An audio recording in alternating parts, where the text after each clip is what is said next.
ये खबर SGT university द्वारा प्रस्तुत की गई है। संपूर्ण विश्व इस समय एक अभूतपूर्व और ऐतिहासिक संकट के दौर से गुजर रहा है। इस समय हर भारतवासी के हित की सुनिश्चितता करने के लिए प्रधानमंत्री श्री नरेंद्र मोदी बहुत सूझबूझ के साथ और बहुत युक्तिपूर्वक कदम उठा रहे हैं और वो एक अत्यंत महत्वपूर्ण विदेश दौरे के ऊपर है। और इस विदेश दौरे में स्वीडन ने उनको अपना सर्वोच्च नागरिक सम्मान grand cross of the royal order of the polar star प्रदान किया है।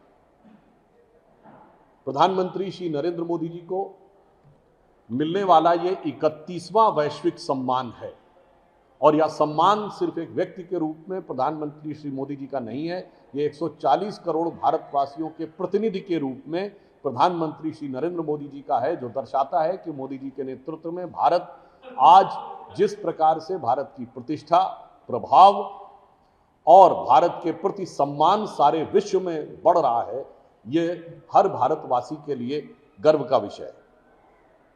इसलिए मैं प्रधानमंत्री मोदी जी के लिए एक पंक्ति कहना चाहूंगा कि जन जन के कर्मठ जन सेवक, भारत मानस मंजू मराल, दिव्य प्रभा से तुम चमके हो, बन रोली भारत मां के भाल। और पोलर स्टार का नाम हिंदी में ध्रुव तारा होता है, तो यह ध्रुव सत्य है कि मोदी जी के नेतृत्व में भारत ने इन चुनौतीपूर्ण परिस्थितियों में किस कुशलता के साथ अपने कदम आगे बढ़ाए। इसी विदेश यात्रा के पूर्ववर्ती चरणों में यूएई में भारत ने एक बहुत महत्वपूर्ण समझौता किया है, जिससे भारत का जो स्ट्रेटेजिक ऑयल रिजर्व है, रणनीतिक तेल भंडार है, उसमें 30 मिलियन बैरल यानी 3 करोड़ बैरल तेल भारत के रणनीतिक तेल भंडार में बढ़ेगा। अर्थात भारत का स्ट्रेटेजिक ऑयल रिजर्व अब बढ़कर 70% और हो जाएगा, जो भारत की ऊर्जा सुरक्षा को सुनिश्चित करने में एक अभूतपूर्व ऐतिहासिक कदम उठाएगा। यूएई की कंपनियों ने भारत में $5 बिलियन यानी $5 अरब का निवेश करने का निर्णय लिया है। यह भारत के प्रत्यक्ष विदेशी निवेश और आर्थिक विकास में एक महत्वपूर्ण भूमिका निभाएगा। इसके साथ आज के समय में चिप सेमीकंडक्टर का अत्यंत महत्व है। तो स्वीडन में जहां चिप बनाने की टेक्नोलॉजी और उपकरण बहुत महत्वपूर्ण स्थिति में है, वहां भारत का एक महत्वपूर्ण करार हुआ है, जिससे चिप मैन्युफैक्चरिंग में और ग्रीन एनर्जी में भारत को आत्मनिर्भर होने में बहुत सहायता मिलेगी। इसी के साथ साथ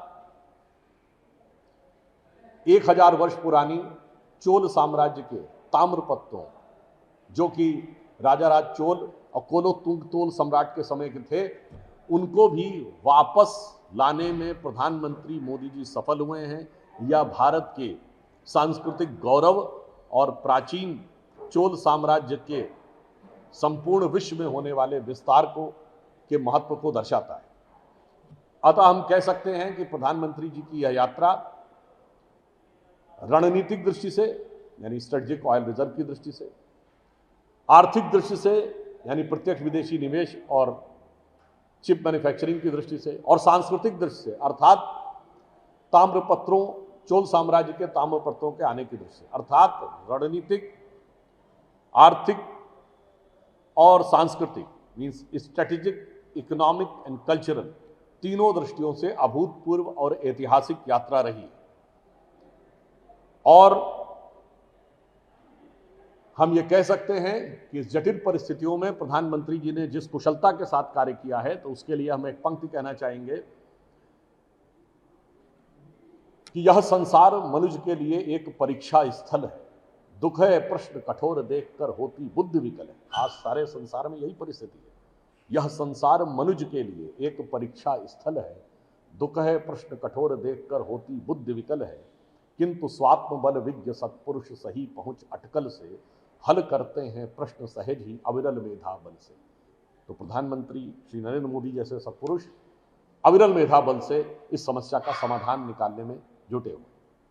अतः इसमें कोई संशय नहीं रह जाना चाहिए कि इस विदेश यात्रा के द्वारा भारत के व्यापक हितों की सुरक्षा सुनिश्चित हुई है, भारत का मान और गौरव बढ़ा है।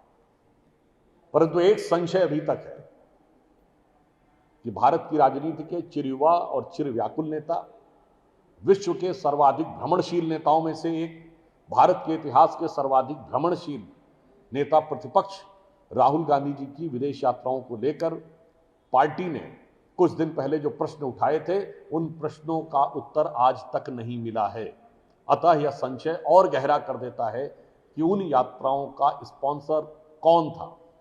वो स्वयं थे, कांग्रेस पार्टी थी, या कोई अन्य संगठन था, या ओवरसीज कांग्रेस थी। यह उत्तर न मिलना उत्तरोत्तर यह संदेह उत्पन्न करता है कि किसी न किसी प्रकार का कुछ संदिग्ध वातावरण है। इसीलिए इतने दिन के बाद भी कांग्रेस ने आज तक उन यात्राओं के संदर्भ में कोई उत्तर प्रत्यक्ष अथवा परोक्ष भी नहीं दिया।